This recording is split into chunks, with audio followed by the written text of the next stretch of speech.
I got asked a while ago by a brother named Prince on Facebook to do a video on gentrification, and I got tied up with so many things in my life, and you just doing videos here on YouTube that I totally forgot that I told the brother I was gonna do a video on it, and this is about a month or two ago, and he reminded me, and I thank him for reminding me because I did want to talk about gentrification for a while now, and then I had another brother come to me and say he just wanted to hear my opinion on LA, in general, in California, and some of the bad and good things that go on. And I don't know exactly how long this video is going to be. It could be a two-parter.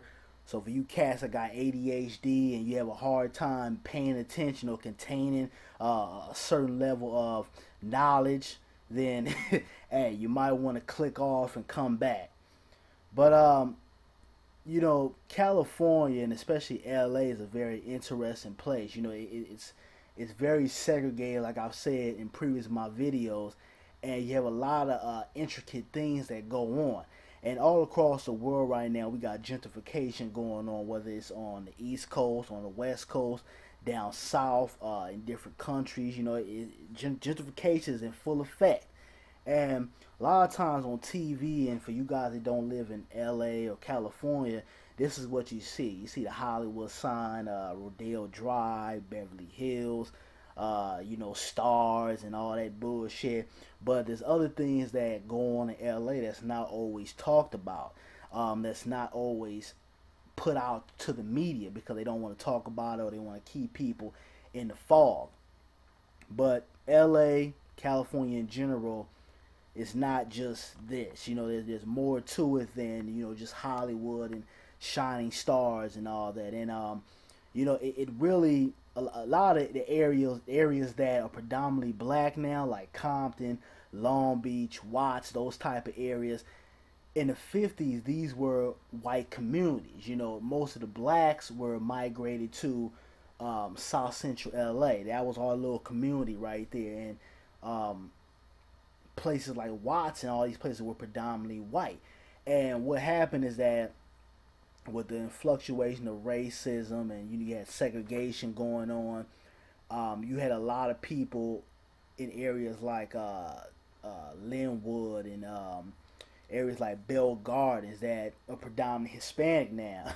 You had a lot of Klan members that would come down from those areas and come to South Central LA and terrorize, a lot of brothers and sisters. You might get it might come by and harass your mother, or it might beat up your little sister or your brother or something like that, or just come down there and try to kill black folks. So this is how a lot of our gangs first started in LA. It started to be protection for the community. It wasn't about banging on somebody because you got on the color blue or the color red, or you from a different hood or a different block that might be two streets over. It was about protection. It was about making sure that these people who hate blacks, who practice white supremacy, didn't come and terrorize our families. And we had after that little area in LA was going on, and it started as a protection thing. We had things like when Dr. King died, which started things like the Watts riot, and yeah, black folks going out there, which to this day I think was not the right thing for us to do, but I understand the frustration that was coming from our people at that time. You had the Watts riot, and because of what happened to Dr. King and just things in general. How the Black Panther Party was being attacked, which originally started in the Bay Area.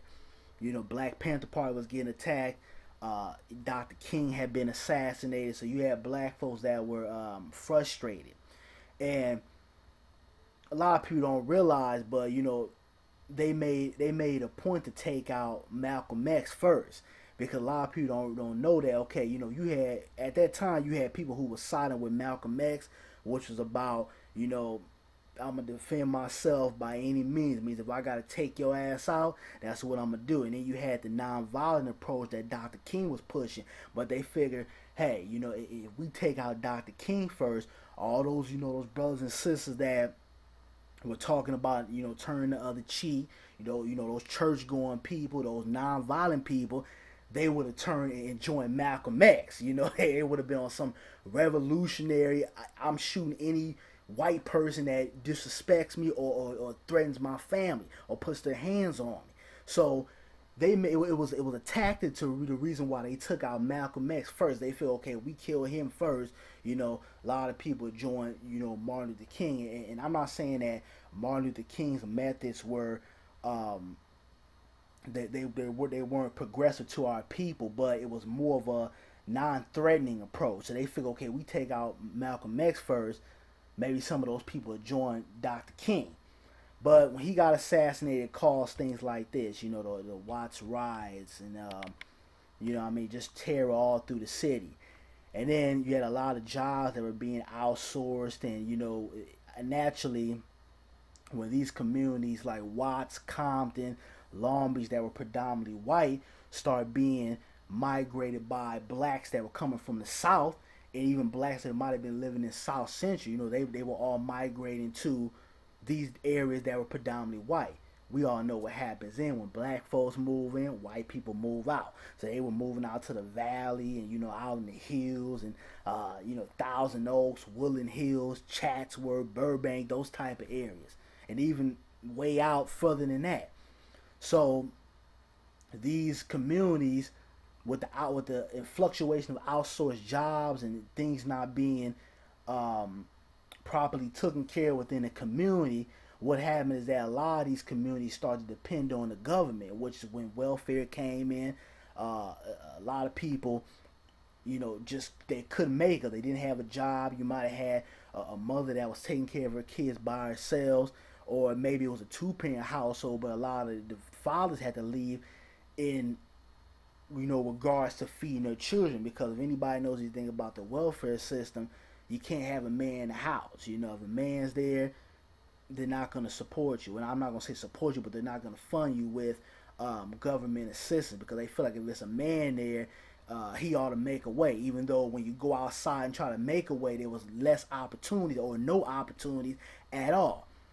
So, you know, that contribute to a lot of destruction and how a lot of these places like Watts, Compton, Long Beach, Inglewood, or certain other so-called urban communities became so-called the ghetto or the hood, because it wasn't until about, I would say, the 60s when these communities really became the ghetto, because these were communities that were functioning on their own when, you know, there was a strong economical base, even when black people were starting to migrate to these communities. And then you had this little silly bastard, Ronald Reagan. You know, he came in the 80s, you know, fucked everybody in the ass, you know, all across the country, you know, didn't give a damn. Was basically supporting those who had money, and it's really kind of almost like it is now, where you neither have money or you don't have anything at all and you're barely struggling. And this is what this character brought into place. You know, he perpetuated the fluctuation of drugs. He let a lot of things go on. He used the drug market to fund the war. I mean, this is a rotten motherfucker right here. And, you know, I'm glad he's 6 feet under. You know, I usually don't say that about people, but this guy right here brought a lot of destruction to the black community. So with jobs being lost, you had drugs coming to the community, you know, and what that did is a lot of gangs that were in place, you know, we had destruction. It's always going to be that character that wants to cause destruction or wants to be the top dog. But it wasn't as bad, you know, until it really got to the 80s when this character came into office, and, you know, people were really trying to eat. People were, you know, they couldn't pay their rent or their mortgage, or, you know, you got kids to feed. And when drugs came into the community, distributed solely from Freeway Ricky Ross, which was one of the big main consumers in the drug distributors within LA. And of course he had his connections with, you know, the white folks outside of the black community, but he was one of the main distributors, which is how that character Rick Ross got his name, but that's something else. He started distributing a lot of drugs along with Ronald Reagan pushing this on that a lot of people don't want to talk about. And those who really don't give a damn about the black community, they pump drugs all through the community. And that's where you start having a lot of destruction. You start having, a high fluctuation of violence, and you have black folks killing black people, or gangs start fighting over territory because territory became money, which is almost what we're dealing with when we talk about gentrification. We're talking about territory and we're talking about money. Now this is the Crenshaw district, and I'm gonna get into how gentrification is playing a part into all this. I just want to give you guys a background history of LA, so you know how all this is connected together.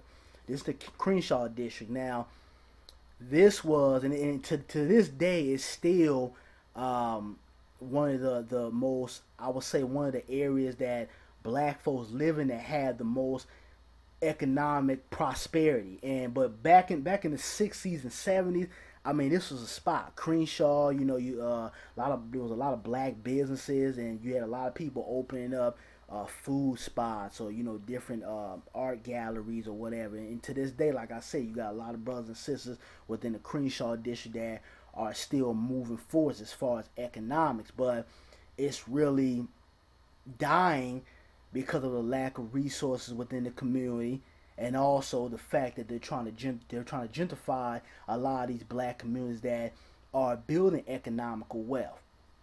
The Crenshaw district is where Magic Johnson, he tried to build some development and create some jobs within that community, like the Magic Johnson Theater.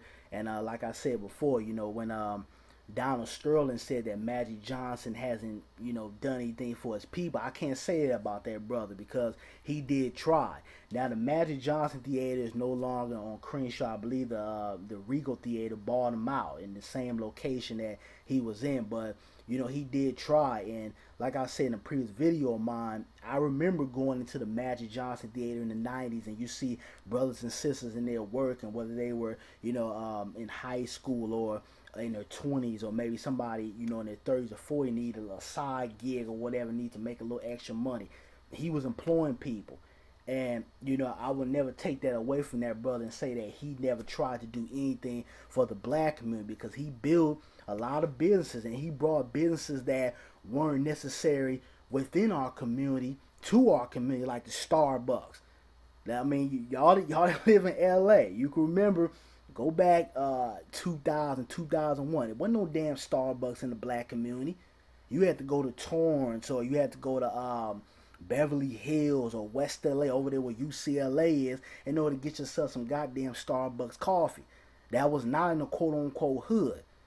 So, he did try, and, I would never take that away from that brother. But, it's just, with gentrification going on, a lot of things that we're trying to start is being taken away from us.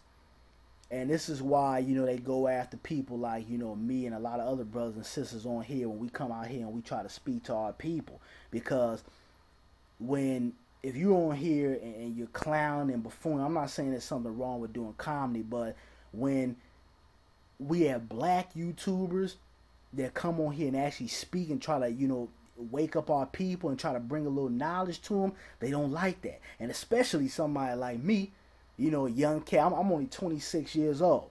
Young cat out here. God damn, they think about like, damn, this cat, he knows this and knows that he's out here speaking. He's not, wearing punk ass skinny jeans or coon and buffoon or talking about pussy in every video. This brother's dangerous. So that's why they're messing with my views and my likes, and making it hard for me to get my videos out there, because they don't like when we speak to each other like this and we educate each other. But I'm going to come back for part 2. You guys stay tuned.